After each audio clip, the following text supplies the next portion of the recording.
আসসালামু আলাইকুম দর্শক, আমি ব্যারিস্টার এম.কে হাসান জানাই আপনাদেরকে শুভেচ্ছা স্বাগত এনটিভির এই জনপ্রিয় অনুষ্ঠান আইনি অধিকার থেকে। শুধু দর্শক, আইনি অধিকার একটি আইন বিষয়ক পরামর্শমূলক অনুষ্ঠান। এই অনুষ্ঠানটি প্রত্যেক শনিবার দুপুর 12:30টার সময় স্কাই চ্যানেল 780-তে সরাসরি সম্প্রচারিত হয়ে থাকে। স্ক্রিনের উপর যে নাম্বারটি আপনারা দেখতে পাচ্ছেন সেই নাম্বারে আপনারা আমাদেরকে কল করুন এবং asylum, immigration, nationality, PPI, divorce এবং লিজ সহ যে কোনো বিষয়ে আপনি আমাদেরকে কোশ্চেন করতে পারেন।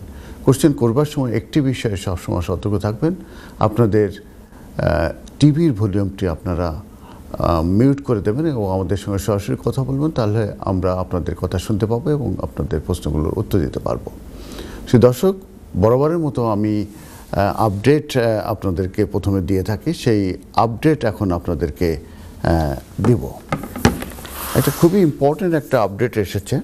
সেই আপডেটটা হচ্ছে যে ব্রিটিশ সিটিজেনশিপ এর উপরে এই আপডেটটা। তো গভর্নমেন্ট তারা 12 ফেব্রুয়ারিতে মূলত একটি ঘোষণা করেছে, হোম অফিস এবং গভর্নমেন্ট, এবং সেক্ষেত্রে তারা কিছু মেজার্স তারা নিয়েছে, এবং সেটি হচ্ছে যারা ইলিগালি ইউকেতে এন্ট্রি করবে তারা ভবিষ্যতে আর ব্রিটিশ সিটিজেনশিপ হতে পারবেন না। তো এই নিউ হোম অফিসের এই যে মেজারমেন্ট, সেটাতে বলা হচ্ছে যে কোনো ইন্ডিভিজুয়াল যদি ইউকেতে ইলিগালি যদি প্রবেশ করে, সেটা স্মল বোটে করে হতে পারে কিংবা কোনো লরিতে হাইডিং করে আসতে পারে, কিংবা এই ধরনের সিচুয়েশন যদি হয়ে থাকে, তাহলে they will face having a British citizenship application refuse. তার মানে ব্রিটিশ সিটিজেনশিপ অ্যাপ্লিকেশন রিফিউজ হয়ে যাবে।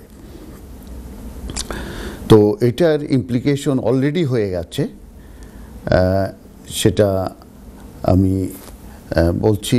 ডেটটা সম্ভবত 10 ফেব্রুয়ারি থেকে এটা ইমপ্লিকেশন হয়েছে। 10 ফেব্রুয়ারি থেকে যারা অ্যাপ্লিকেশন ফর ন্যাচারালাইজেশন ব্রিটিশ সিটিজেনশিপের জন্য অ্যাপ্লিকেশন করবে এবং তারা যদি এদেশে এন্ট্রি যদি ইলিগালি হয়ে থাকে, তাহলে তাদের ব্রিটিশ সিটিজেনশিপ যে অ্যাপ্লিকেশন আছে সেটা রিফিউজ হয়ে যাবে। এবং সেক্ষেত্রে আমি বলেছি যে বোটে করে যদি কেউ এসে থাকে, হাইডিং করতে, ভিকেলে যদি হাইডিং করে এসে থাকে, সেক্ষেত্রে এটা কোনো ইস্যু না যে সে কতদিন ধরে ইউকেতে আছে। যতদিনই সেই ইউকেতে থাকুক না কেন, দীর্ঘদিন ধরে থাকলেও এটা কিন্তু হেল্প করবে না। কারণ এখানে ক্লিয়ারলি বলা হয়েছে যে ইলিগালি যদি কেউ ইউকেতে প্রবেশ করে, এন্ট্রি করে, তাহলে তাদের application for naturalisation as a British citizen straightaway refuse হয়ে যাবে, এবং এটার ইমপ্লিকেশন অলরেডি হয়ে গেছে 10 ফেব্রুয়ারি 2025 থেকে। তো হোম অফিস মূলত এই যে ব্রিটিশ সিটিজেনশিপের যে গাইডেন্স, গুড ক্যারেক্টারের গাইডেন্স, এটা মূলত পরিবর্তন এনেছে। তো এটা ব্যাপারে হোম অফিস যেটা বলতে চাচ্ছে যে তারা এই যে এটা স্ট্রেনথেন করতে চাচ্ছে ক্লিয়ারলি, যে কেউ যদি ইউকেতে ইলিগালি প্রবেশ করে, তাহলে they will face having a British citizenship application refuse.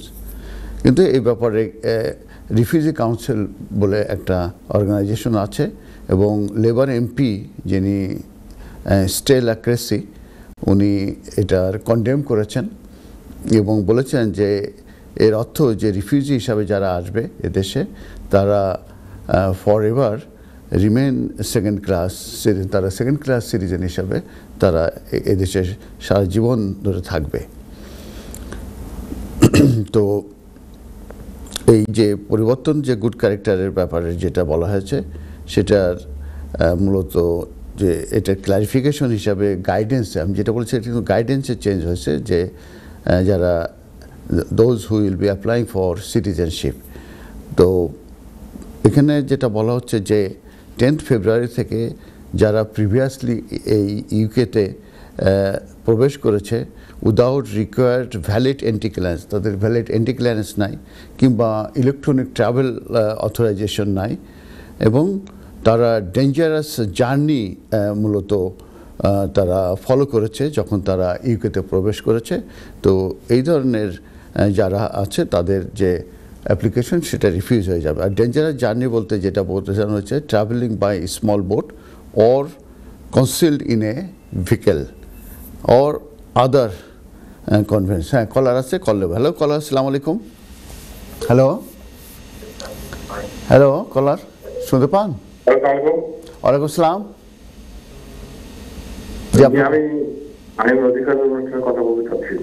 জি, আপনি ব্যারিস্টার এম কে হাসানের সঙ্গে স্টুডিওতে কথা বলছেন, এনটিভি স্টুডিওতে। আপনার প্রশ্নটা করুন প্লিজ। ওয়ালাইকুম আসসালাম। জি আলহামদুলিল্লাহ ভালো আছে। আপনি কেমন আছেন? জি আলহামদুলিল্লাহ ভালো আছি। আপনি কেমন আছেন? আলহামদুলিল্লাহ আলহামদুলিল্লাহ। আচ্ছা, বলেন কি সাহায্য করতে? আমার প্রশ্ন ধরো দুইটা তিনটা। আমার প্রশ্ন হলো যে আমরা 2.5 বছর যে অ্যাপ্লিকেশন করেছি ওটা ফেব্রুয়ারিতে শেষ হয়ে যাবে। তো আমরা ফ্রি ওভারের জন্য অ্যাপ্লাই করেছি 2 জন। আচ্ছা, ফ্রি ওভার অ্যাকসেপ্ট হয়েছে আলহামদুলিল্লাহ। গুড। তা এখন আমরা অ্যাপ্লাই করবো এই 10 দিনের মধ্যে আমাকে অ্যাপ্লাই করতে বলছে। তবে আমার এখন প্রায় 20 বছরের উপর হয়ে গেছে, আমি 21 বছর ধরে থাকি। তা আমি কি আইএলএর জন্য অ্যাপ্লাই করব নাকি একটা অ্যাপ্লিকেশনই আমরা অ্যাপ্লাই করব? এখন কি আপনি ইনডিফিনিট লিভ টু রিমেইনের জন্য অ্যাপ্লিকেশন করবেন? না, আমি 20 বছরের উপর হয়ে গেছে, আমি দেশে আছি। আমার 2.5 বছর, আমার 10 বছরের এতে পেয়ে গেছি, 7 বছর মেয়ে এতে আমি পেয়ে গেছি। আচ্ছা, আর আপনাদেরকে 10 ইয়ার্স রুট টু সেটেলমেন্ট দেওয়া হয়েছে? আপনাদেরকে 10 ইয়ার্স রুট টু সেটেলমেন্ট দেওয়া হয়েছে? না, 2.5 বছর শেষে আমি 2.5 বছর এক্সটেনশন করব। আমি 20 বছরের উপর এই দেশে থাকি। না, 20 বছর থাকলে তো আসলে হবে না। 10 ইয়ার্স রুট টু সেটেলমেন্টে আপনাকে 10 ইয়ার্স থাকতে হবে। তো প্রথমে আপনি এক্সটেনশন নিলেন, আরেকটা এক্সটেনশন নিলেন, নেওয়ার পরে যে 10 ইয়ার্সের যখন শেষ হওয়ার আগে দিয়ে আপনি তখন application for indefinite leave to remain সেটেলমেন্টের জন্য অ্যাপ্লিকেশন। আমার বাচ্চা ব্রিটিশ একজন রেজিস্ট্রেশনের জন্য অ্যাপ্লাই করে দিয়েছি, 4 মাস হয়ে গেছে, এখনো রেসপন্স পাইনি। আর আমি আমার ওয়াইফকে একটা অ্যাপ্লিকেশন করব। এক্সটেনশন অ্যাপ্লিকেশন একটা অ্যাপ্লিকেশনের ভিতরে হবে, ফিস হবে বেশি। অ্যাপ্লিকেশন করতে হবে। জি জি জি। আর আরেকটা হলো, আমি কি যদি ফ্রি ওভার আমি এলিজিবল হয়েছি, তা আমি কি ওয়ান ডে সার্ভিসের জন্য এলিজিবল? ফ্রি ওভারে ওখানে অপশনটা দেবে সম্ভবত না। কারণ কি দেখবেন, এক্সটেনশনের সময় যেটা হয় সেটা হচ্ছে যে আপনি যদি ফি পে করেন তখন অ্যাডিশনাল ফি পে করার কথা বলে। যেহেতু আপনি ফি ওভারে যাচ্ছেন সেটা কিন্তু ওই অপশনটা আসবে না, কারণ এটা কিন্তু অটোমেটিক্যালি অপশনটা আসবে যে কোন অ্যাপ্লিকেশনে সেম ডে সার্ভিস করা যায়। যেরকম আপনার এফএলআর এফপি যেটা আপনার অ্যাপ্লিকেশন প্রাইভেট অ্যান্ড ফ্যামিলি লাইফের, এক্সটেনশন অ্যাপ্লিকেশনে কিন্তু আপনার যে সেম ডে প্রায়োরিটি সার্ভিস সেটা কিন্তু করা যায়।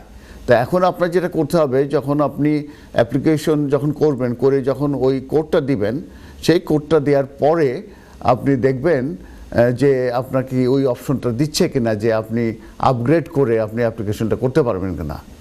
তো আমাদের টাকা তো ম্যানেজ করে আমি যখন গহনা বা বন্ধক রেখে বা যে কোনো একজন আত্মীয় কাছ থেকে নিয়ে আমাকে রাখতে হবে ইমার্জেন্সিতে। তো এক্ষেত্রে সম্ভাবনা খুবই কম। তারপরে আপনি ট্রাই করেন, যেটা বলছি, কোড দিয়ে আপনি অ্যাপ্লিকেশন সাবমিট করেন, করে দেখেন ওইখানে আসবে কিনা আপনাকে ইয়ে করার জন্যে, আপগ্রেড করার জন্য। যদি না দেয় তাহলে আপনার কিছু করার নেই, আপনাকে অপেক্ষা করতে হবে। এবং এই না, এই এক্সটেনশন অ্যাপ্লিকেশনে আপনার ডিপেন্ডেন্টদেরকে আপনার অ্যাপ্লিকেশন নিতে পারবেন, কোনো অসুবিধা হবে না। এটা আলাদা। জি জি জি, ঠিক আছে। ঠিক আছে ভাই, ওয়ালাইকুম আসসালাম। তো শুধু দর্শক, আমি একটা ইম্পর্টেন্ট আপডেটের কথা আমি বলছিলাম। কল আছে। হ্যালো কলার, আসসালামু আলাইকুম। ওয়ালাইকুম আসসালাম। জি ভাইয়া, আমি একটা জিনিস জানতে চাইছিলাম। জি, আমার ভাই একটা আসছিল 2003 ফটো অর্ডার করিয়া। 2006 কিভাবে আসছিল? আরেকজনের ফটো অর্ডার করিয়া। আচ্ছা আচ্ছা, অন্য আচ্ছা, বলেন বলেন। দাওয়াত পরে 2008 হাতও ধরা খাইছে। আচ্ছা, তারপর এখন কি অবস্থা হয়েছে? ধরা খাওয়ার পরে পুলিশ ফাঁড়ি দিয়া সাইন টাইন দিয়া বারণের পরে পরে আমরা ওদের সব ব্রিটিশ একটা মেয়ের সাথে আমরা আলাপ আলোচনা হয়েছে, বিয়া টিয়া ঠিক হয়েছে। জি জি। পরে 2010 তার ওয়াইফ সহ আমার বাড়ি তো তারা দেশও গেছেন দিয়া অ্যাপ্লাই করছেন। অ্যাপ্লাই করার পরে 2013 আমার ভাই ওদের আইছে। জি। তারপরে আইএলআর লাগে যখন হইছে পরীক্ষা তো হইছে B1 লাইসেন্স ইউকে দিছেন, B1 পরীক্ষা দিয়া জি আইএলআর পাইছেন আর কি। আচ্ছা জি। তখন আমরা চাইছিলাম আর কি ন্যাশনালাইজেশন করাইতাম আর কি।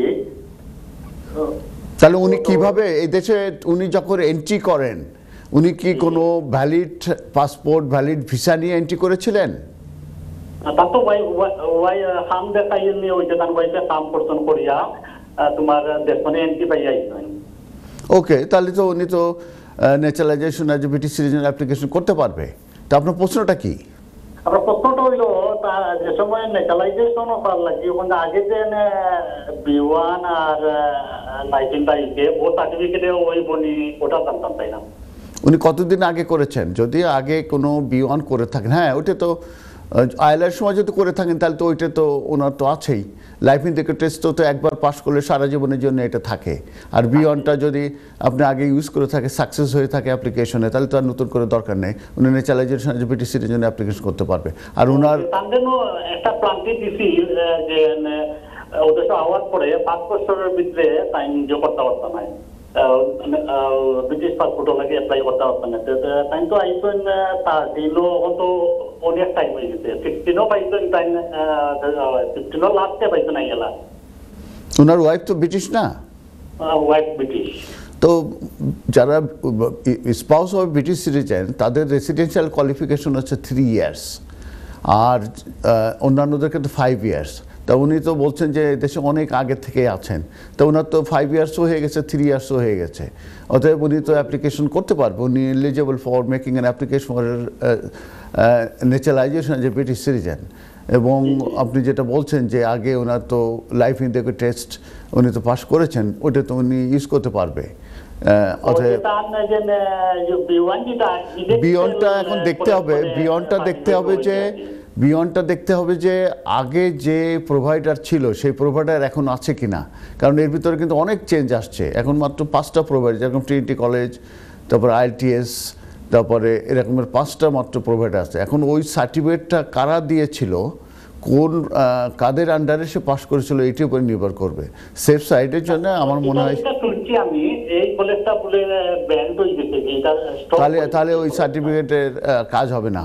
অতএব নতুন করে B1 করতে হবে। আর লাইফ ইন্ডিকেটর টেস্ট তো আগে উনি করেছেন, ওইটাই উনি ইউজ করতে পারবেন। নতুন করে লাইফ ইন্ডিকেটর দরকার নেই, কিন্তু English language test level B1 ওনাকে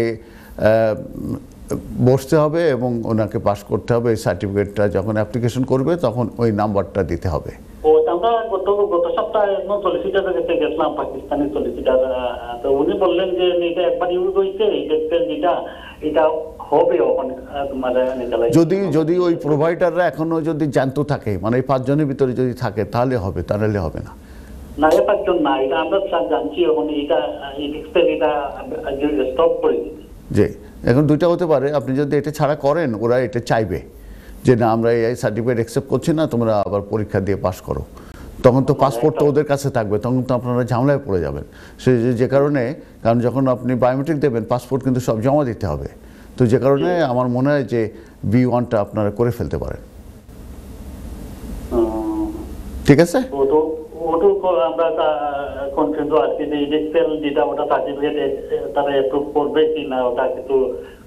আর বেশি ভালো হয় আপনি 1-to-1 যে বুঝে নেন। সার্টিফিকেটটা নিয়ে যদি যান, আমি সার্টিফিকেটটা দেখলে তারপরে তখন আমি বলতে পারতাম আরও অ্যাকুরেটলি এটা সম্ভব কিনা। কারণ এখন যে 5টা প্রোভাইডার আছে, এই 5টা প্রোভাইডারের যদি আপনার ভিতরে যদি না থাকে তাহলে এটা সম্ভব না। ঠিক আছে? Thank you for your call. তাহলে হবে না। Thank you for your call. Thank you. Next caller. Hello, আসসালামু আলাইকুম। হ্যালো, আসসালামু আলাইকুম কলার। ভালো আছেন? জি আলহামদুলিল্লাহ, আপনার কোশ্চেনটা করুন প্লিজ, বলুন। এখন ট্রেন রুটে জি ভিসা পাইছি, আচ্ছা দ্বিতীয়বার এক্সটেনশন করতে জি ফি মওকুফ করাইছি, জি এখন তৃতীয়বারের সময় আইছে, এখন ফি মওকুফ হইব নি? এই ফি মওকুফ করিয়া ভিসার লাগি একবারে ইনডেফিনিট চাওয়া যাইব নি? না, আপনি যদি 10 ইয়ার্স রুট টু সেটেলমেন্টে, আপনি কি 10 ইয়ার্স রুট টু সেটেলমেন্টে আছেন? আমার তো এই তো 64 ওভার হইব। বুঝছি, আপনি কি অ্যাপ্লিকেশন করতে চান? আমি চাই আর একবারে ইনডেফিনিট লিভ টু রিমেইন ইচ্ছা করি, আর এটা সম্ভব? আপনি indefinite leave to remain in the ইউকের জন্য অ্যাপ্লিকেশন করতে চান, তাহলে আপনি কি 10 ইয়ার্স হয়ে গেছে আপনার? জি 10 ইয়ার্স রুট টু সেটেলমেন্টে আছেন আপনি? আপনার ভিসাটা কি এখন? তা আপনার কি 10 ইয়ার্স হয়ে গেছে? 10 হয় নাই, 5 হয়েছে। না, তাহলে তো হবে না। আপনি যদি এদেশে 20 বছর থাকেন সেটা কোনো ইস্যু না। এখানে ইস্যু হচ্ছে যে আপনি যে রুটে আছেন 10 ইয়ার্স রুট টু সেটেলমেন্টে যদি থাকেন, তাহলে আপনাকে আপনার ওই কি বলে 10 ইয়ার্স পর্যন্ত আপনাকে এক্সটেনশন নিয়ে, 2টা এক্সটেনশন নিয়ে তারপরে আপনার থার্ড টার্মে যে ইনডিফিনিট লিভ টু কিংবা সেটেলমেন্টের জন্য অ্যাপ্লিকেশন করতে পারবেন। এদেশে 21 বছর হলে আপনি আইলারের জন্য অ্যাপ্লিকেশন করতে পারবেন না। এদেশে 10 ইয়ার্স রুট টু সেটেলমেন্টে থাকলে 10 ইয়ার্স পরে যে আপনি অ্যাপ্লিকেশন করতে পারবেন। ঠিক আছে? আচ্ছা আচ্ছা, থ্যাংক ইউ। এটা দেওয়া যাবে না? Thank you, thank you. Okay, সালাম। হ্যালো কলার, হ্যালো আসসালামু আলাইকুম কলার। জি আসসালামু আলাইকুম। ওয়ালাইকুম সালাম।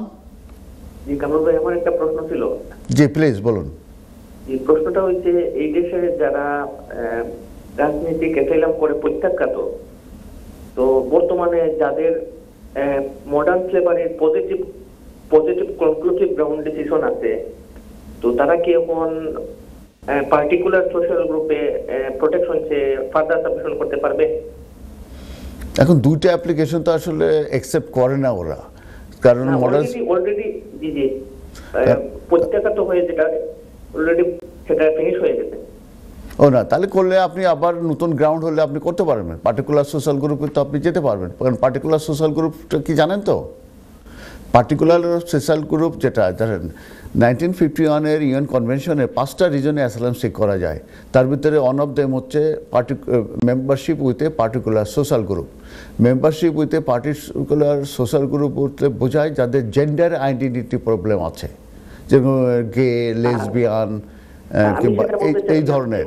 তো এই ধরনের পার্টিকুলার সোশ্যাল গ্রুপও পড়ে, তাই না? না, মডার্ন স্লেভারি আর ট্রাফিকিং এটা আলাদা জিনিস। আর পার্টিকুলার সোশ্যাল গ্রুপ হচ্ছে এটা অ্যাসাইলামের ভিতরে। এটাই যদি কারো এই ধরনের কোনো ইস্যু থাকলে তাদেরকে রিফিউজি স্ট্যাটাস দেওয়া হবে, 5 ইয়ার্স লিভ টু রিমেইন, পরে তাদেরকে আইলার দেওয়া হবে। আর ওইটাই মডার্ন স্লেভারি আর ট্রাফিকিং হচ্ছে আলাদা ইমিগ্রেশন রুলস, 2টা কিন্তু আলাদা। অর্থাৎ 2টারে আপনি মিক্স করেন না। অতএব সেই জন্য বলছি যে আপনাকে তো আগে জানতে হবে যে what is membership with a particular social group. এটা হচ্ছে জেন্ডার আইডেন্টিটি প্রবলেম, যেটা সেইটা, যেরকম কী বলে গে, লেসবিয়ান এই ধরনের যারা আছে তাদেরকে বলা হয় আপনার এই membership with a particular social group. আর ওইটা হচ্ছে আলাদা জিনিস। ওইটা হচ্ছে যে আপনার ট্রাফিকিং এবং স্লেভারি হচ্ছে যে কোনো এমপ্লয়ার যদি আপনাকে এমপ্লয়মেন্ট দিয়ে থাকে এবং সেইখানে যদি আপনাকে ওয়েজেস না দিয়ে থাকে এবং আপনার যে কি বলে আপনার থাকার জায়গা যদি খুব খারাপ থাকে, এই এই এই ট্রাফিকিং করে যদি আপনাকে নিয়ে আসে, এক্সপ্লয়েট করে, সেটাই হচ্ছে যে এই ট্রাফিকিং অ্যান্ড স্লেভারির ভিতর পড়ে। আর মেম্বারশিপ উইথ এই পার্টিকুলার সোশ্যাল গ্রুপ ডেফিনেশন আলাদা, 2টা সম্পূর্ণ আলাদা। কলারটি লাইনে আছেন? হ্যালো, শুনতে পাচ্ছেন? জি জি। যে কোনো লয়ার কাছে যাই ভালো করে এগুলো বুঝে নেন, নিজেরা বোঝার চেষ্টা করেন না। এগুলো 2টা সম্পূর্ণ আলাদা জিনিস।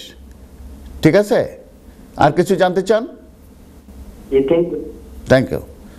তো শুধু কলার আমি বেশ কল পাচ্ছি, সেই কারণে আপডেট আমি এগোতে পাচ্ছি না, কিন্তু আমি যেটা বলেছি যে এই 10th of February থেকে হোম অফিস তাদের যে ব্রিটিশ সিটিজেনশিপ অ্যাপ্লিকেশনের যে গাইডেন্স আছে অন গুড ক্যারেক্টার সেটার পরিবর্তন করেছে, এবং সেখানে বলা হয়েছে যে 10th of February পরে যে যারা সিটিজেনশিপ অ্যাপ্লিকেশন করবে তাদের অ্যাপ্লিকেশনগুলো রিফিউজ হবে যদি তারা এদেশে প্রিভিয়াসলি যদি ইললিগালি যদি এন্ট্রি করে থাকে, তাহলে normally that application will be refuse, এবং সেক্ষেত্রে regardless of the time that has passed since illegal entry took place, মানে তারা এদেশে কত বছর আছে সেটাই তাদেরকে হেল্প করবে না, যেহেতু তারা ইললিগালি এন্ট্রি করেছে সেই কারণে তাদের অ্যাপ্লিকেশনটা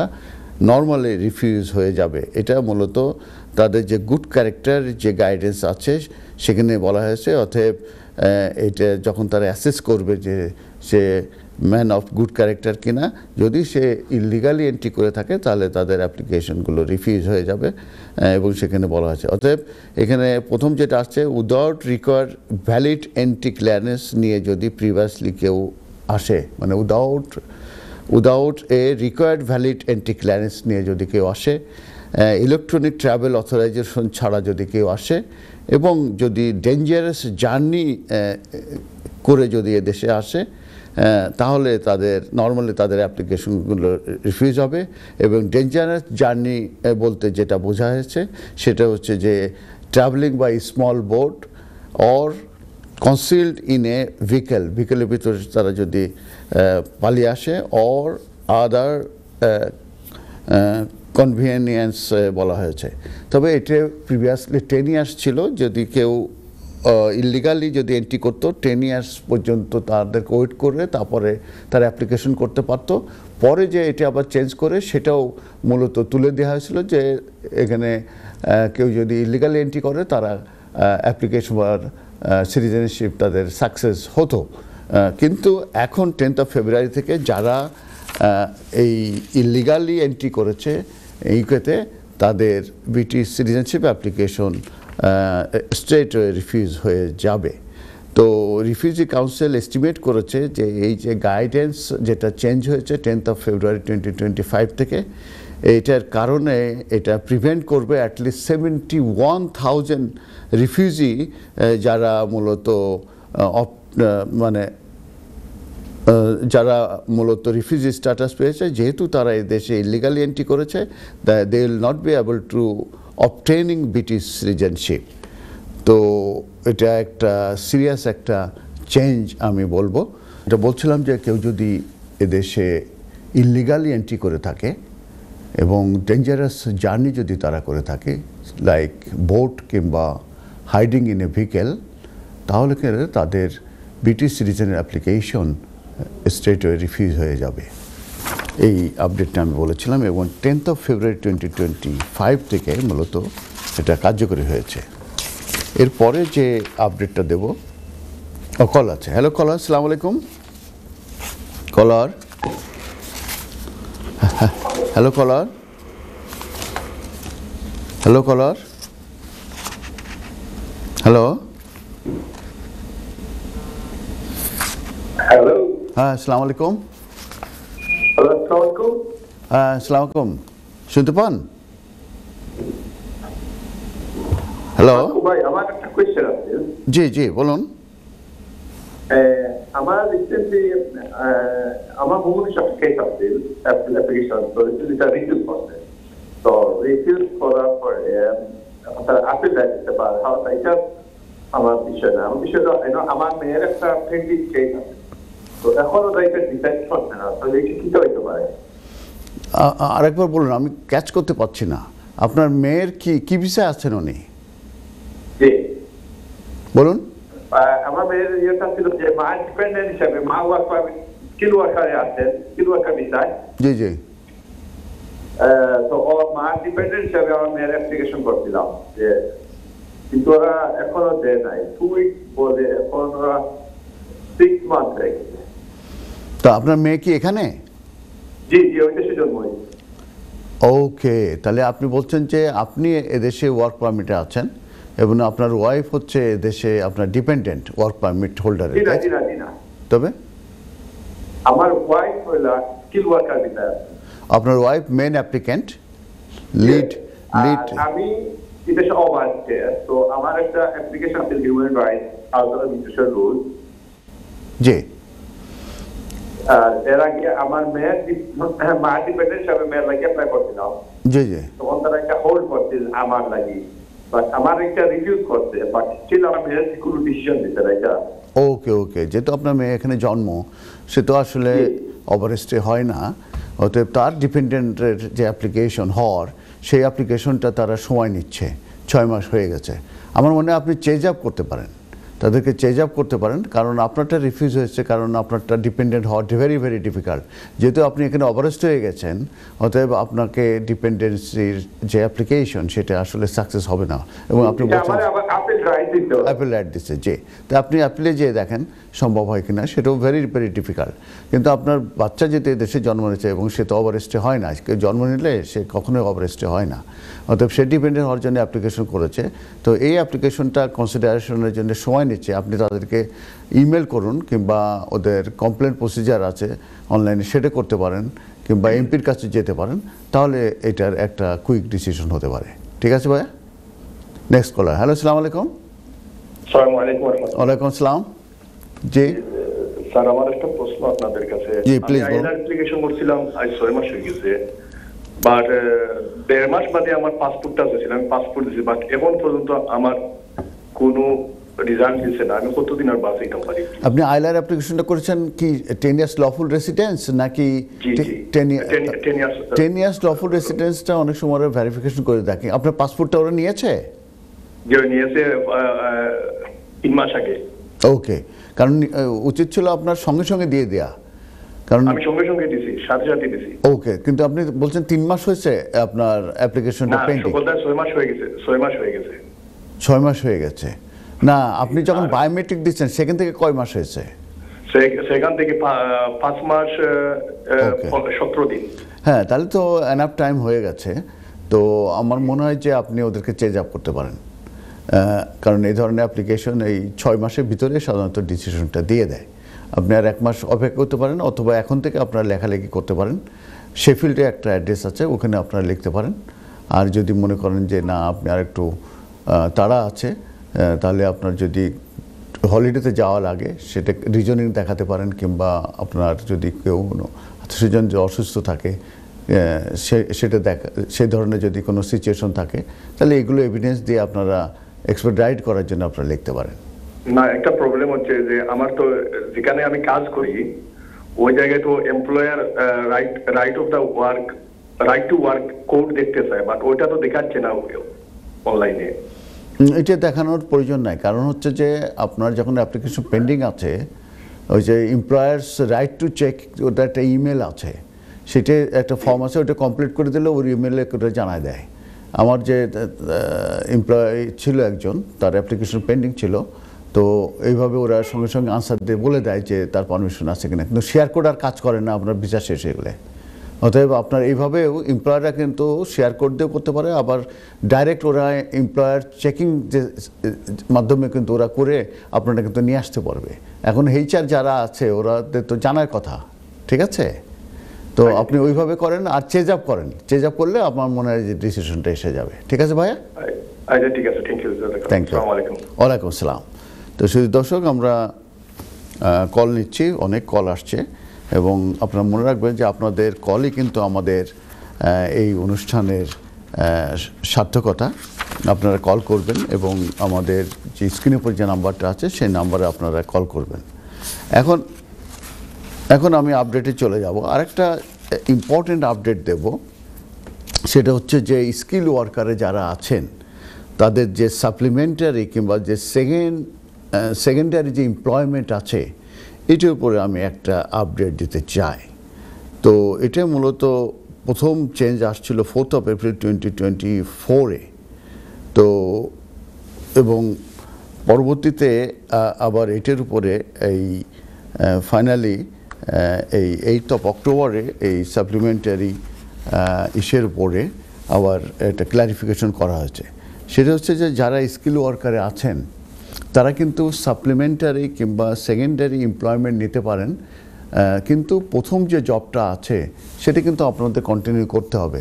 তার মানে প্রথম জবে যদি আপনার 37.5 আওয়ার যদি থাকে তাহলে আপনার সেটা কন্টিনিউ করতে হবে করে আপনি যদি চান সাপ্লিমেন্টারি কিংবা সেকেন্ডারি আপনার এমপ্লয়মেন্ট নিতে পারবেন এবং সেটা 20 আওয়ার্স আপনি ম্যাক্সিমাম নিতে পারবেন। তার মানে প্রথম জবটা আপনারা রেগুলারলি কন্টিনিউ করবেন, মানে সেখান থেকে আপনি কাজ করছেন, সেখান থেকে আপনি বেতন নিচ্ছেন, সেখান থেকে আপনি ট্যাক্স দিচ্ছেন, এটা আপনি কন্টিনিউ করলেন। আর একটা সাপ্লিমেন্টারি জব আপনারা নিতে পারবেন। এখন প্রশ্ন হচ্ছে যে সাপ্লিমেন্টারি জবটা কোন ধরনের হতে হবে। আগে যেটা ছিল সেটা হচ্ছে যে একই কোড, অকুপেশনাল কোড অথবা শর্টেজ অকুপেশনে জবটা নেওয়া যেত। এটাই মূলত চেঞ্জ হয়ে গেছে। চেঞ্জ হয়ে এখন বলা হয়েছে 8 অক্টোবর থেকে এটা ক্ল্যারিফাই করা হয়েছে, বলা হয়েছে যে এখন এনি কোড অফ অকুপেশন হলে তারা সেই কাজ করতে পারবে। আমি একটা উদাহরণ দিই, কেউ যদি শেফ হিসাবে কোনো রেস্টুরেন্টে এসে থাকে এবং দেখা গেল যে সে ওই রেস্টুরেন্টে কিংবা আরেকটা রেস্টুরেন্টে সে ম্যানেজার হিসাবে সে কাজ করতে চায়, তার সেই সংক্রান্ত ব্যাপারে এক্সপার্টাইজ আছে, তাহলে কিন্তু সেই রেস্টুরেন্টেই কিংবা অন্য কোনো রেস্টুরেন্টে সে সামনে দিয়ে দ্যাট মিনস ম্যানেজার হিসাবে কিন্তু সে কাজ করতে পারবে। এবং সেই কাজটা করার সময় একটা জিনিস খেয়াল রাখতে হবে, সেটা হচ্ছে যে আপনার যে এমপ্লয়মেন্টের একটা কন্ট্রাক্ট কিন্তু আপনাদেরকে নিতে হবে এবং রাখতে হবে। সেই এমপ্লয়মেন্ট কন্ট্রাক্টটা এমপ্লয়ের কাছেও থাকবে এবং আপনার কাছেও থাকবে এবং আপনি যে কয়েক ঘন্টা কাজ করছেন, ম্যাক্সিমাম 20 আওয়ার্স কাজ করতে পারবেন, সেটার যে বেতন আছে সেটার জন্য আপনি পে স্লিপ নেবেন এবং সম্ভব হলে সেই বেতনটা আপনার ব্যাঙ্ক অ্যাকাউন্টে নেবেন। তাহলে দেখা যাচ্ছে যে একটা এমপ্লয়মেন্ট কন্ট্রাক্ট এটা একটা ম্যান্ডেটরি ডকুমেন্ট 20 আওয়ার্সের জন্য। যদি 20 আওয়ার্স করেন 20 আওয়ার্স, 10 আওয়ার্স করে 10 আওয়ার্স। আর যদি আপনি পে স্লিপ দেয় এবং যদি আপনার মানি ট্রান্সফার করে তাহলে এটি কিন্তু লাগবে। তো এইটা হলে কিন্তু আপনি সেকেন্ডারি কিংবা সাপ্লিমেন্টারি যে এমপ্লয়মেন্ট সেটা নিতে পারবেন। কিন্তু একটা জিনিস খেয়াল রাখবেন যে এনি অকুপেশনাল কোডে আপনি এখন যেতে পারছেন। দ্যাট মিনস স্কিল ওয়ার্কারের ভিতরে যত অকুপেশনাল কোডগুলো আছে সেটা, যেরকম আপনি যদি বলেন যে আপনি কি বলে কিচেন পটার হিসাবে কাজ করবেন, সেটা কিন্তু হবে না, কারণ কিচেন পটারটা কিন্তু এই স্কিল ওয়ার্কারের ভিতরে নাই, এই অকুপেশনাল কোড কিন্তু নাই। অকুপেশনাল কোড কি আছে? ম্যানেজার হিসাবে আছে, দ্যাট মিনস সামনে দিয়ে ম্যানেজার হিসাবে, পেস্ট্রি শেফ আছে, শেফ আছে। আবার যদি কেউ ম্যানেজার হিসাবে যদি কেউ এসে থাকে এবং সে মনে করে যে আমি 20 ঘন্টা সাপ্লিমেন্টারি জব করব, তাহলে কিন্তু সে কিচেনে শেফ হিসাবে কাজ করতে পারবে। অতএব সাপ্লিমেন্টারি এবং সেকেন্ডারি এমপ্লয়মেন্টের ক্ষেত্রে বলা হচ্ছে যে তারা any occupational code under skill ওয়ার্কারে করতে পারবে, যেটা আগে ছিল যে সেম অকুপেশনাল কোড অথবা শর্টেজ অকুপেশনাল কোডে তারা সাপ্লিমেন্টারি কিংবা সেকেন্ডারি এমপ্লয়মেন্ট নিতে পারত। আশা করি আপনারা বুঝতে পেরেছেন। এটা একটা কমপ্লেক্স ইস্যু ছিল এবং অনেকে কনফিউজ থাকে, সেই জন্য আমি বিষয়টি ক্ল্যারিফাই করলাম। এবার আমি একটা আপডেট দেবো, সেটা হচ্ছে লেবার গভর্নমেন্ট তারা নতুন একটা বিল তারা হাউস অফ কমন্সে এনেছে। সেই বিলটার নাম হচ্ছে border security asylum and immigration bill. এটা 74 পেজেস এর এই বিলটি এবং এটা অলরেডি হাউস অফ কমন্সে এটার উপর ডিসকাশন হয়েছে, যেটাকে ফার্স্ট রিডিং বলা হয়ে থাকে। এটা হয়েছে 30th of January 2025-এ এবং ফর্মালি এটা প্রসেস হচ্ছে উইদাউট এনি ডিবেট। আর এই বিলটার সেকেন্ড যে রিডিং এটা 10th of February অলরেডি হয়ে গেছে এবং সেখানে মূলত এমপিদেরকে অপরচুনিটি দেওয়া হয়েছিল যে তারা এটার উপর ডিসকাস কমেন্ট করতে পারবে এবং সেই অপরচুনিটিটা দেওয়ার পরে এটা পরবর্তীতে যখন হাউস অফ লর্ডসে যে এটা হবে পাস হবে, তখনই মূলত এটা বিল আকারে আসবে। তো এই বিলের যে বিষয়টি বলা হয়েছে যে এটা কাউন্টার টেররিস্টাইল পাওয়ার মূলত ইন্ট্রোডিউস করা হবে এই বিলের মাধ্যমে এবং আইডেন্টিফাই করা হবে এবং ডিসরাপ্ট করা হবে এবং স্মাশ যে পিপুল স্মাগলিং গ্যাং, মানে গ্যাংরা দেরকে আইডেন্টিফাই করা, তাদেরকে ডিসরাপ্ট করা এবং স্মাশ করার জন্যে মূলত যারা এই যেসব গ্যাংরা স্মাগলিং করে তাদেরকে মূলত এই আইডেন্টিফাই এবং স্মাশ এবং ডিসটার্ব করার জন্য মূলত আইনটা, এবং এটা আরও স্ট্রঙ্গার পাওয়ার দেওয়া হবে এই আইনের মাধ্যমে। সেটা হচ্ছে যে মোবাইল ফোন সেটা সিজ এবং সার্চ করতে পারবে। এছাড়াও যে এই গ্যাংদের বিরুদ্ধে এই যে ক্রসিং করে যে সব বোটের মাধ্যমে, সেটার যদি কেউ কনস্পিরেসি করে সেটাও এই বিলের মাধ্যমে আছে, তাদেরকে অফেন্সের ভিতরে আনা, এবং যদি কেউ সেই বোটের কোনো পার্ট যদি হ্যান্ডেলিং কিংবা সেল করতে চায় সেটাও কিন্তু এই বিলের ভিতরে অফেন্স হিসাবে কাউন্ট হবে। এবং কেউ যদি কোনো ফোর্স আইডি যদি সাপ্লাই করে থাকে সেটাও এই বিলের মাধ্যমে অফেন্স হিসাবে গণ্য হবে। এরপরে যে আপডেটটা দেব সেটা হচ্ছে যে আমরা জানি যে অনেক সময় অনেকে ইচ্ছাকৃত কিংবা অনিচ্ছাকৃত যে ট্রান্সপোর্ট ফর লন্ডনের যেসব আন্ডারগ্রাউন্ড আছে, বাস আছে কিংবা ওভারগ্রাউন্ড আছে, তারা অনেক সময় অনিচ্ছাকৃতভাবে দেখা যায় যে ফেয়ার ডজিংয়ের মানে অভিযুক্ত হয়, কিংবা ফেয়ার ইভিশন, মানে তারা ফেয়ার না দিয়ে ফেয়ার এড়িয়ে তারা চলাচলের জন্য চেষ্টা করে। এই সময় দেখা যায় যে ওই এইসব আন্ডারগ্রাউন্ড কিংবা বাসে তারা চেকিং করে, এবং চেকিং করে যদি তারা ধরা পড়ে তখন যে ফাইন হয়, পেনাল্টিটা হয় ফেয়ার ইভিশন পেনাল্টি। তো এইটার উপরে আমি একটু আপডেট দিই। প্রথম হচ্ছে যে এই পেনাল্টি ফেয়ারটি এটা মূলত গত বছর মার্চ থেকে এটি ইনক্রিজ করেছে। সেটা আগে 80 পাউন্ড ছিল, এটা এখন 100 পাউন্ড হয়েছে। এবং এইটা যদি কেউ আর্লি পেমেন্ট করে দেয় তাহলে সেক্ষেত্রে 40 পাউন্ড আগে ছিল, পর এখন হয়েছে 50 পাউন্ড।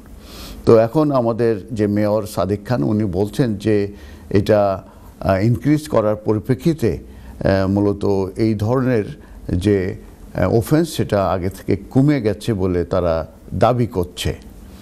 তো তাদের এক জরিপে দেখা গেছে যে এপ্রিল 2023 এবং মার্চ 2024-এ ফেয়ার এভিশন হয়েছে এই ট্রান্সপোর্ট ফর লন্ডনে, সেটা হচ্ছে প্রায় আপনার 3.8% অফ অল জার্নি, এটা এই পরিমাণ হয়েছে। তো এটা বেশ মানে কনসার্নিং যে এই পরিমাণ হয়েছে, কিন্তু তাদের টার্গেট ছিল 1.5, টার্গেটের থেকে ডাবল তাদের মূলত ফি এভিশন হয়েছে। এবং সেই ফি এভিশনের জন্যে তাদের প্রায় অনেক মানি তাদের মূলত লস্ট হয়েছে। সেই মানিটার পরিমাণ এখানে আছে, সেটা হচ্ছে 400 মিলিয়ন পাউন্ড মূলত এইভাবে লস্ট হয়েছে। তো এখন আমি যেটা বলবো যে এই যে ফেয়ার এভিশন কিংবা ফেয়ার ডজিংয়ের জন্যে মূলত যখন ধরা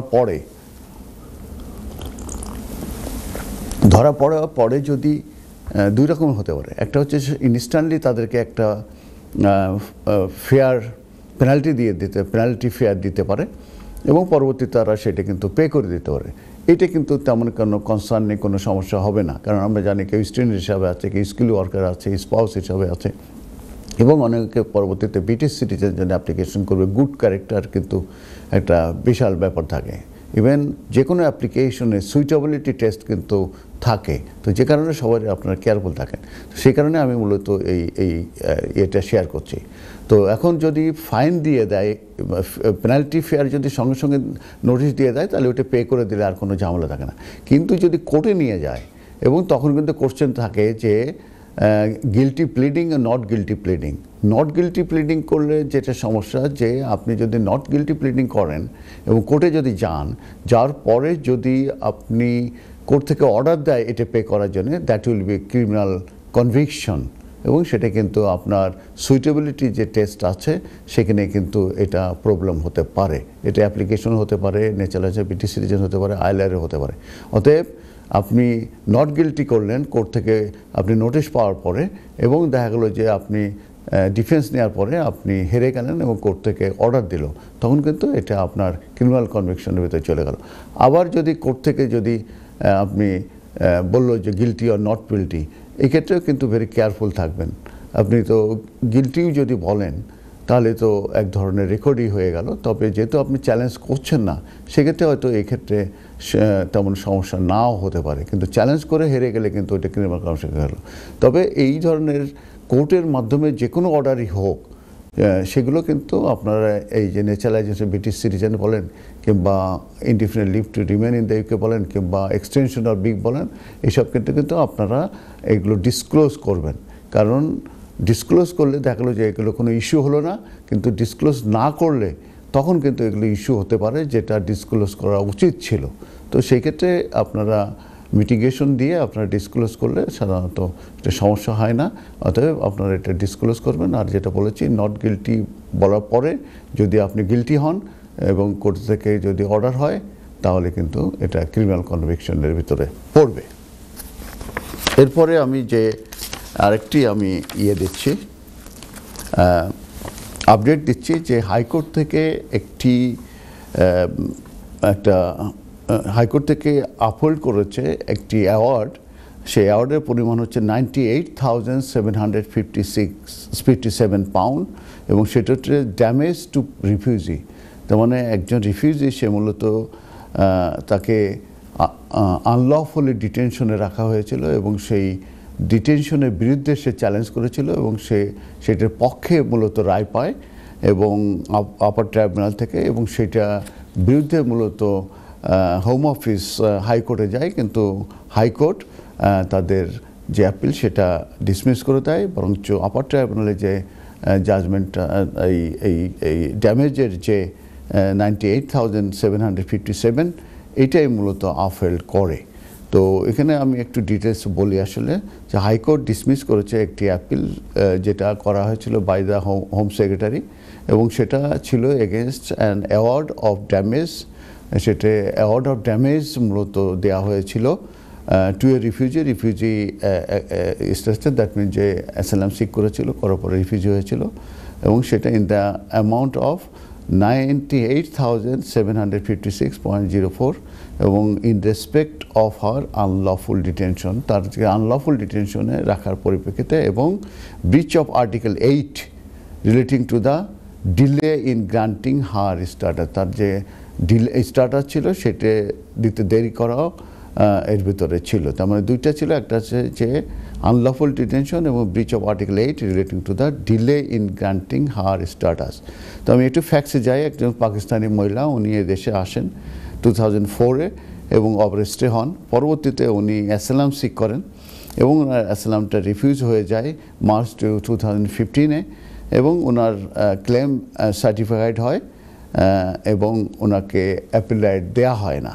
পরবর্তীতে উনি ফার্দার সাবমিশন করেন মে 2015-এ, কিন্তু উনি ইন পারসন না যেয়ে মূলত ওই বাই পোস্টে ওইটা পাঠিয়ে দেন হোম অফিস লিভারপুলে। কিন্তু তার উচিত ছিল সেখানে তার করা, যে ইন পারসন মূলত এই ফার্দার সাবমিশনটা দেয়া। 2017-এ এসে উনি আবার ফার্দার সাবমিশন করলেন, এবং সেই ক্ষেত্রেও উনি বললেন যে তাকে ওখানে যাওয়ার যে ইন পারসন যাওয়াটা এক্সকিউজ করার জন্যে। পরবর্তীতে হোম অফিস এটার উপরে কোনো অ্যাকশন নেয়নি, এবং তার যে ফার্দার সাবমিশন সেটা তারা ফাইলে রেখে দেয়, এবং এটা তারা রিফিউজও করেনি কিংবা অ্যাকসেপ্টও করে নাই, কোনো রকম কোনো কিছু জানায় নাই। পরবর্তীতে ক্লেমেন্টের যে ছেলে, সে রিফিউজি স্ট্যাটাস পায় 2018-এ, এবং একটি সাকসেসফুল অ্যাপিলের পরে যে, এবং including from the evidence from the Clement, এবং তার পরপরই এই ক্লেমেন্টকে ডিটেইন করা হয়, এবং ডিটেইন করা হয় যখন 9th of April 2018 এসে রিপোর্টিংয়ে যায়, তখন তাকে ডিটেনশন করা হয়, এবং তাকে রিলিজ করা হয় 23rd of April 2018, তার মানে প্রায় 14 দিন মতো তাকে ডিটেনশন রাখা হয় এবং সেই সময় কিন্তু তার যে আউটস্ট্যান্ডিং যে ফার্দার সাবমিশন সেটা তার পেন্ডিং ছিল। তো ক্লেমেন্ট ওয়াজ পরবর্তীতে গ্রান্টেড রিফিউজি 2021-এ। তো এই যে আনলফুল ডিটেনশনের যে জন্যে সে যে ড্যামেজের ক্লেম করেছিল সেটা মূলত সাকসেস হয়েছিল, হওয়ার পরে যে তখন সেটার বিরুদ্ধে হোম অফিস অ্যাপিল করে হাইকোর্টে, কিন্তু হোম অফিস হেরে যায় এবং তার যে ড্যামেজের যে অ্যাওয়ার্ড সেটা আফোল্ড হয়। সেটার পরিমাণ হচ্ছে 98,757। তো অনেক সময় আপনারা দেখবেন যে হোম অফিস অনেক সময় আনলফুলি অনেকে ডিটেনশনে নিয়ে যায় তারা রিপোর্টিংয়ে গেলে। আপনারা যদি মনে করেন এটা আনলফুল ছিল তাহলে কিন্তু আপনারা এটার বিরুদ্ধে হ্যালো কল হ্যাঁ হ্যালো আসসালামু আলাইকুম কলার। আমি স্টুডিওতে জি, আপনি স্টুডিওতে ব্যস্ত এম কে হোসেনের সঙ্গে কথা বলছেন, বলুন আপনার। হ্যালো, আসসালামু আলাইকুম। ওয়ালাইকুম আসসালাম, জি বলুন। জি আমি একটা জিনিস আমার ন্যাশনাল আইডি লাগি দেখলাম আমি তো তারা করে একটা বাংলাদেশি পাসপোর্ট লাগবে। বাংলাদেশি পাসপোর্টের লাগি অ্যাপ্লাই করছি না, আমি ওটা আপডেট করিয়া লইয়া গেছি। তখন বার্থ সার্টিফিকেট দেখবো হয় এটা হইতো না, আপনার ডিজিটাল নাম্বার আছে কিন্তু ইংলিশ নামটা আর না। স্যারে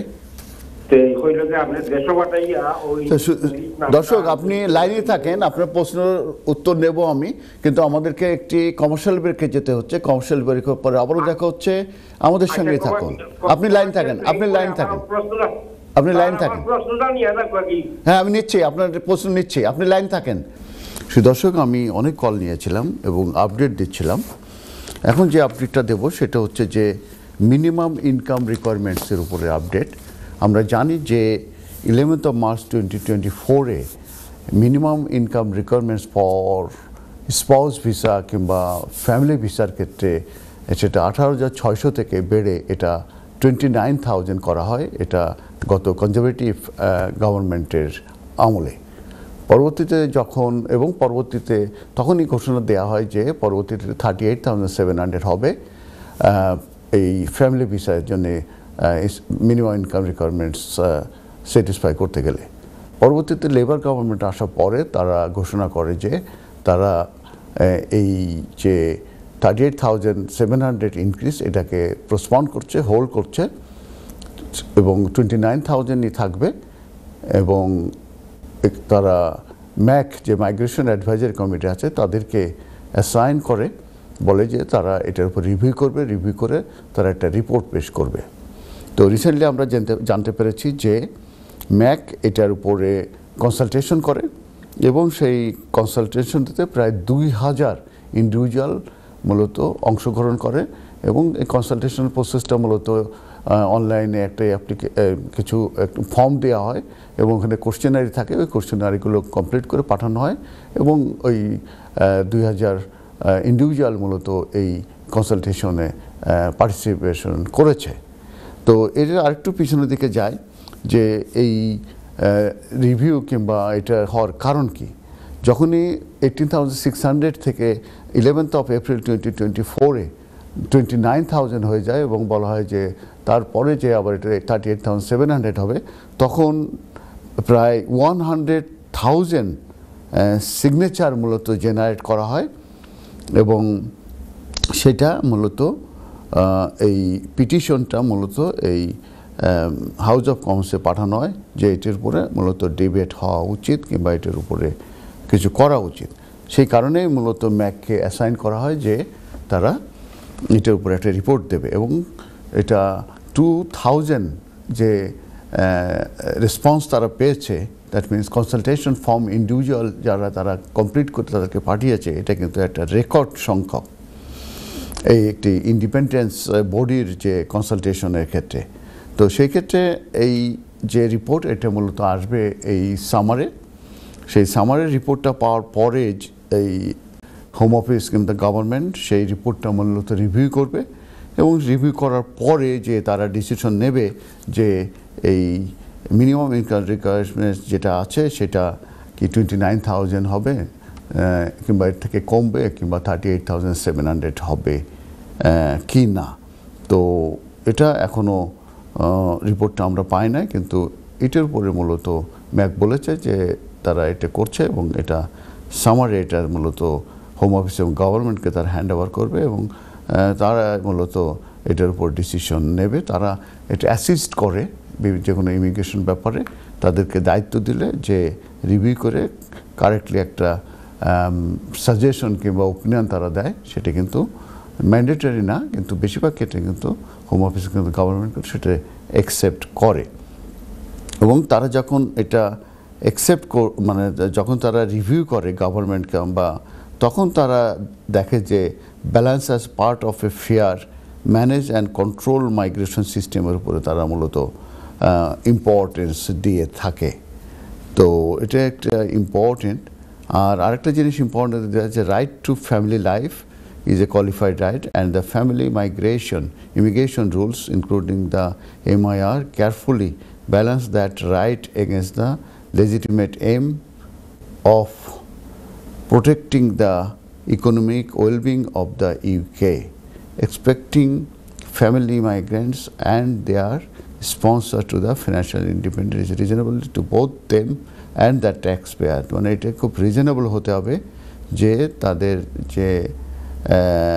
তাদের যে ইকোনমিক ওয়েলবিং আছে সেটার জন্যে। তো এই একটা আপডেট চলে গেল। এরপরে আরেকটা আমি আপডেট দেব, সেটা হচ্ছে যে ডিসেবিলিটি বেনিফিট রিফর্মের জন্যে মূলত সিকনেস এবং ডিসেবিলিটি বেনিফিট রিফর্ম করতে যাচ্ছে লেবার গভর্নমেন্ট খুব তাড়াতাড়ি। তো সেখানে লেবার মূলত বলছে যে তারা এই যে মেজর আপডেট করবে তারা অন প্ল্যান রিফর্মের জন্য বেনিফিট সিস্টেম। চ্যান্সেলর যে র্যাচেল রিভস আছে উনি বলেছেন, এবং সেই ক্ষেত্রে will not hesitate to act two cut back on welfare spending. তাই না, এখানে ওয়েলফেয়ার স্পেন্ডিং তারা কাট করার ব্যাপারে চিন্তাভাবনা করছে। তো উনি যে কমেন্টটা করেছেন সেটা মূলত সামনে যে প্রপোজাল আসছে set to online how the government will overhaul sickness and disability benefit in the UK. The Department for Work and Pension তারা এই ব্যাপারে ডিটেলস বলেছে যে প্ল্যান এটা মূলত স্প্রিংয়ে আসছে এবং এটা green paper on the plans is released, but the Chancellor has revealed that more details will come as soon as this week. তো এই লেবার গভর্নমেন্ট মূলত যেটা বলতে চাচ্ছে যে তারা বলতে চাচ্ছে যে কনজারভেটিভ যখন ক্ষমতায় ছিল তারা they lost complete control of the benefit বিলের উপরে তারা কমপ্লিটলি কন্ট্রোল হারিয়ে ফেলেছিল, এবং তারা যে with a project over spend of more than 8 তারা 8 বিলিয়ন পাউন্ড মূলত ওভার স্পেন্ড করেছিল, এবং সেক্ষেত্রে তারা কোনো রকমের কোনো অ্যাকশন নেয় নাই এই যে তাদের যে কন্ট্রোল হারিয়ে ফেলা সেটার উপরে। এবং this includes looking closely at the rising cost of health and disability benefit, এবং সেক্ষেত্রে হেলথ এবং ডিসেবিলিটি বেনিফিটের কস্ট অনেক বেড়ে গেছে, এবং এটা একটা আর্জেন্ট প্রবলেম, এটা ইগনোর করা যাবে না, এবং we can work around it tourist এইভাবে বলতে যাচ্ছে আর কি।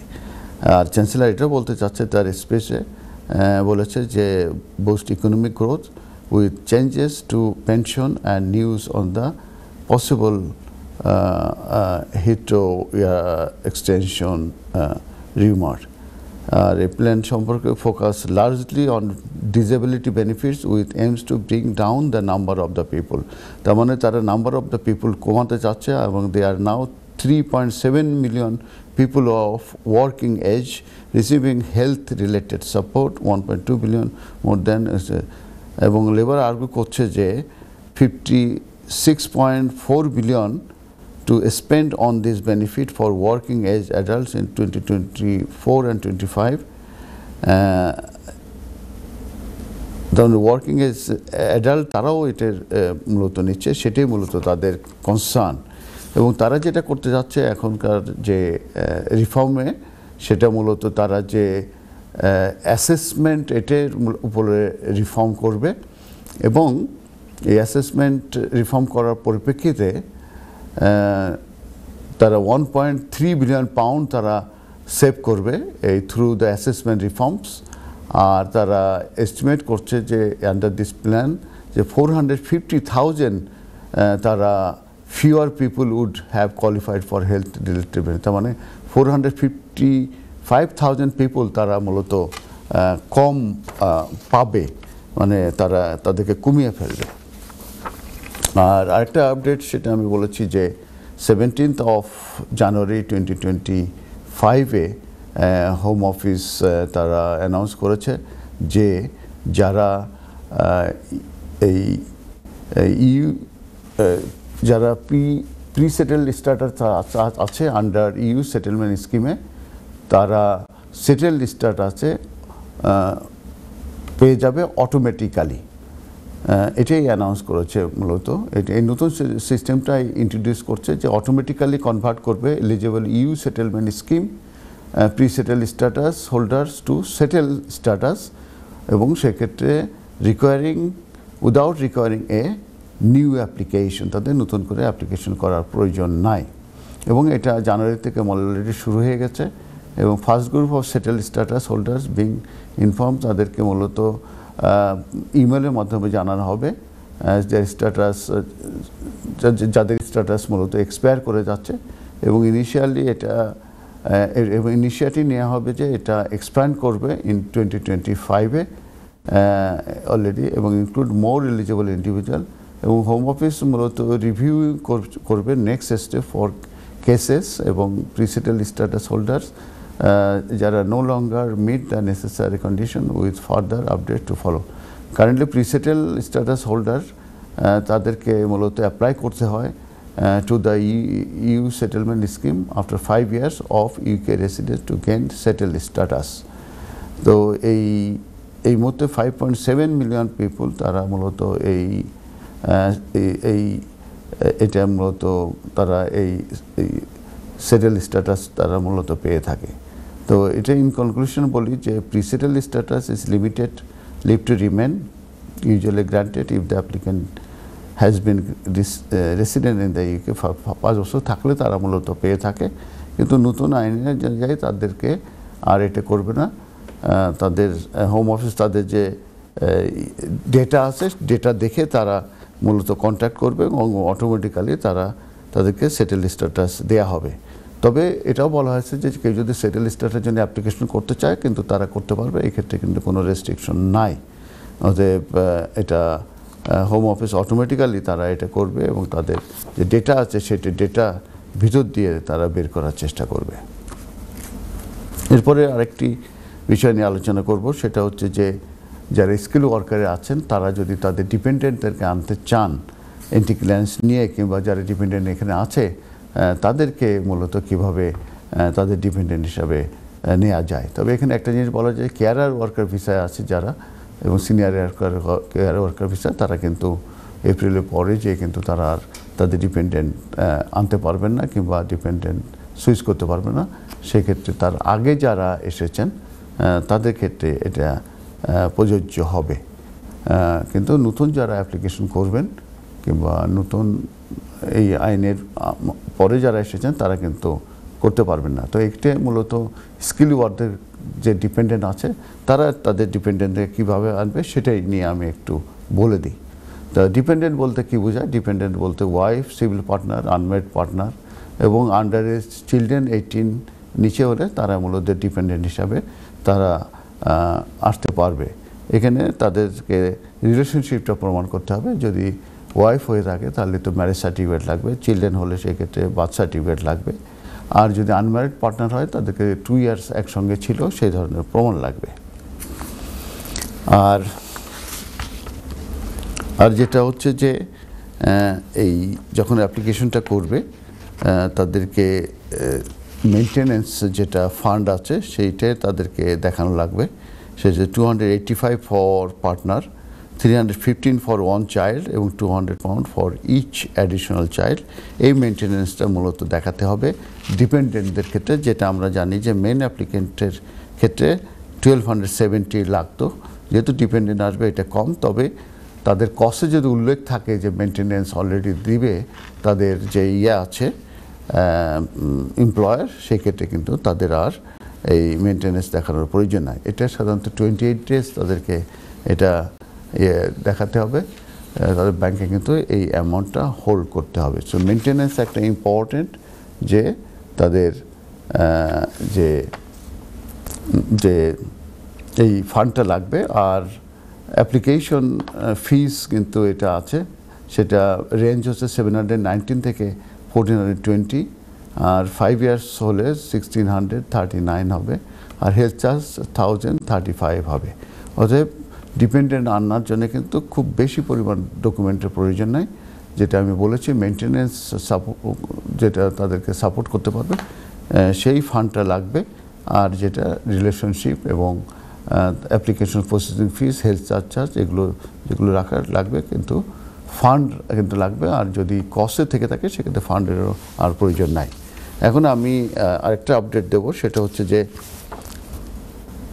এই department of for work and pension তারা অ্যানাউন্স করেছে যে ইউনিভার্সাল ক্রেডিট এবং চাইল্ড বেনিফিট এটা ইনক্রিজ হবে এপ্রিল 2025 থেকে,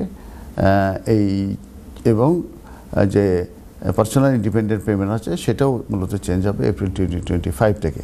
তো ডিডাব্লিউপি যেটা মূলত লিগাসি বেনিফিটে যাচ্ছে সেটা অ্যানাউন্স করা হয়েছিল, সেটা 24 এবং 25 এর ভিতরে মূলত এই যে ডিডাব্লিউপির যে লিগাসি বেনিফিট এটা ইউনিভার্সাল ক্রেডিটে যাবে। আর স্কটল্যান্ডে attendance allowance will be replaced by the pension age disability payment, October 2025 শুরু হয়ে গেছে। আর DWP will recover over payment debts from individual no longer receiving benefit directly from their bank accounts. কারো যদি ওভার পেমেন্ট হয়ে যায় সেটা মূলত ব্যাংকে থেকে তারা নিতে পারবে। আর government is looking to reduce the number of people claiming health related, তারা এটা হচ্ছে Labour is set to make major changes to the benefit system in 2000 including reforms of to disability benefits. Labour will take a more compassionate approach than the previous government. Labour will put an end to the culture of blaming and shaming people who have not been getting the support they need to get back to. তো আর আরেকটা জিনিস একটু ছোট করে বলে দিই, যে recognition of previous লিভের ক্ষেত্রে একটি কনফার্মেশন এসেছে। সেটা হচ্ছে যে যদি কোনো মাইগ্রেন্টরা যদি তারা পারমিশন গ্রান্টেড হয়ে থাকে অ্যাজ এ ডিপেন্ডেন্ট হিসাবে, এবং যদি যে লিড যে মাইগ্রেন্ট আছে সে যদি জব চেঞ্জ করে কিংবা সুইচ করে টু অ্যানাদার প্রিভিয়াস রুটে, এবং সেক্ষেত্রে যে অরিজিনাল যে ডিপেন্ডেন্ট তাদেরকে অ্যালাউ করবে original permission which the dependent holds will continue to be valid. তাদের যে ডিপেন্ডেন্ট অরিজিনাল পারমিশন থাকবে সেটা তাদের হোল্ড করবে এবং সেটা ভ্যালিড থাকবে। আবার দেখা যাচ্ছে যে কোনো ডিপেন্ডেন্ট যদি অলরেডি ইন দ্য ইউকে থাকে এবং যে লেট অ্যাপ্লিক্যান্ট যদি সুইচ করে টু কেয়ার ওয়ার্কার, সেই ক্ষেত্রে যে তারা কিন্তু এই ডিপেন্ডেন্টের ফুল নলেজ তাদের থাকতে হবে, এবং this is therefore not a reason in itself to allow the dependent to switch exceptional. সেক্ষেত্রে কিন্তু তারা তাদের যে ভিসা থাকবে সেটা আবার নতুন করে কিন্তু ভিসা নেওয়ার দরকার নেই, তাদের ওই লিভ টু রিমেইনটাই কিন্তু থাকবে, এবং তাদেরকে নতুন করে ভিসা নেওয়ার প্রয়োজন না। শুধু যে মেন অ্যাপ্লিক্যান্ট সে মূলত তার ভিসাটা সে এমপ্লয়মেন্টটা চেঞ্জ করবে, সুইচ করবে, আর তার ডিপেন্ডেন্ট যারা তাদের যে ভিসাটা আগে থাকছে সেটা থাকবে। এটাকে বলে রিকগনিশন অফ প্রিভিয়াস লিভ। এবার ইউনিভার্সাল ক্রেডিটের উপরে একটা চেঞ্জ আসছে, সেটি নিয়ে আমি একটু আলোচনা করে দিই। সেটা হচ্ছে যে ইন এপ্রিল 2025-এ ইউনিভার্সাল ক্রেডিট এটা ইনক্রিজ করবে 1.7%, এবং যে বেসিক স্ট্যান্ডার্ড রেট যেটা অ্যাডাল্টদের জন্য আছে ওভার 25 ইন 2024 এবং 2025-এ is 393.45 pence per month for singles and 617.60 pence per month for couples. আর এলিজিবিলিটির ব্যাপারে যেটা বলা হয়েছে, ইউনিভার্সাল ক্রেডিট এটা রিপ্লেসিং করছে 6 এক্সিস্টিং বেনিফিট এবং tax credit for working age households. আর হচ্ছে if you currently receive one of these benefit, you will be told to claim, এবং যারা এই বেনিফিটগুলো পাচ্ছে তাদেরকে বলা হবে তারা যেন সুইচ করে। আর রিপোর্টিংয়ের উপরে একটা চেঞ্জ আসছে, সেটা হচ্ছে যে চেঞ্জ অফ সার্কামস্টেন্সেস এটা রিপোর্ট করতে হবে যখনই এটা হ্যাপেন হবে, and you can report changes by signing into your online universal credit account, এবং এটা করতে পারবেন আপনারা যে অ্যাকাউন্ট আছে ওখানে সাইন ইন করে। আর যে বিষয়গুলো মূলত চেঞ্জ বলতে হবে, যে বিষয়গুলো মূলত চেঞ্জ হলে বলতে হবে সেটা হচ্ছে earnings, savings and investment, immigration status, health condition, address, family situation, education or training.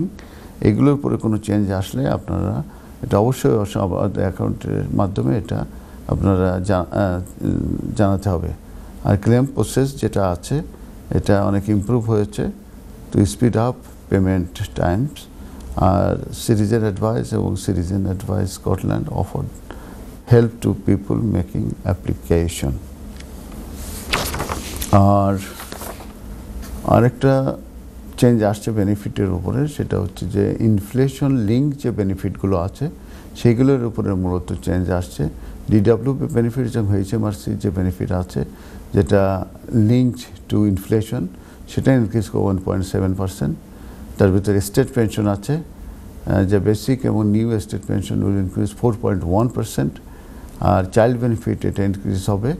Universal credit এটা ইমপ্রুভ করবে 1.7%।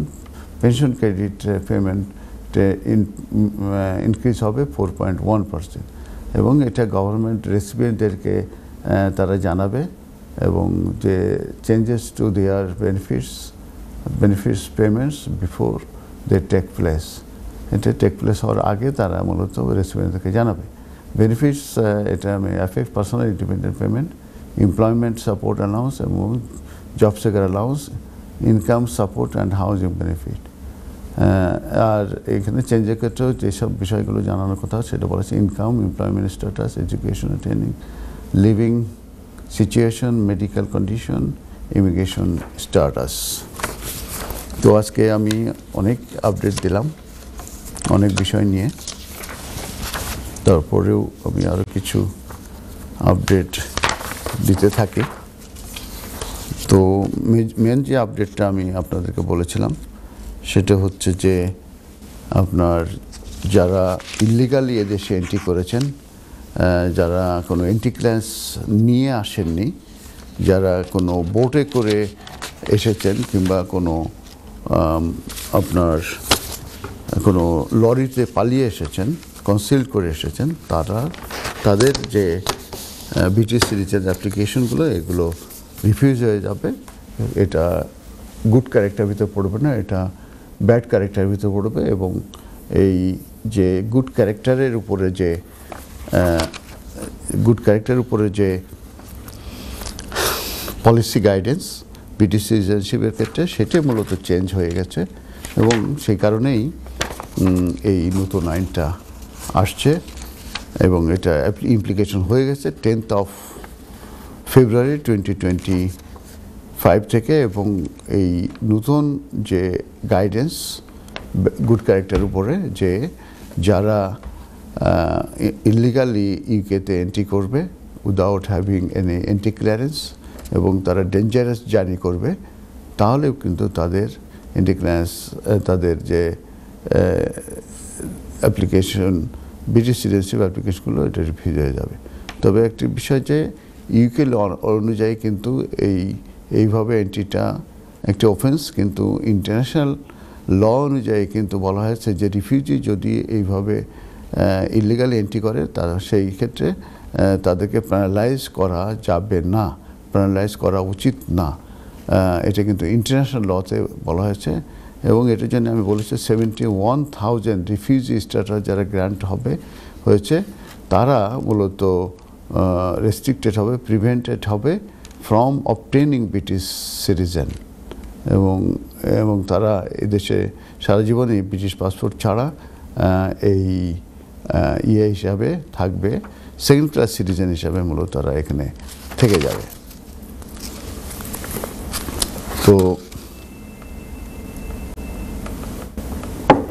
হ্যাঁ, একটি কল আছে, কল নেব। হ্যালো, সালাম আলাইকুম কলার। হ্যালো কলার, হ্যালো হ্যালো, সালাম আলাইকুম। জি, কেমন আছেন? আলহামদুলিল্লাহ ভালো আছি, আপনি কেমন আছেন? আলহামদুলিল্লাহ, আল্লাহ এবং রাখছে। জি বলুন, আপনার কল। একটা জিনিস আপনার সাথে বুঝতে চাচ্ছি আর কি। জি বলুন।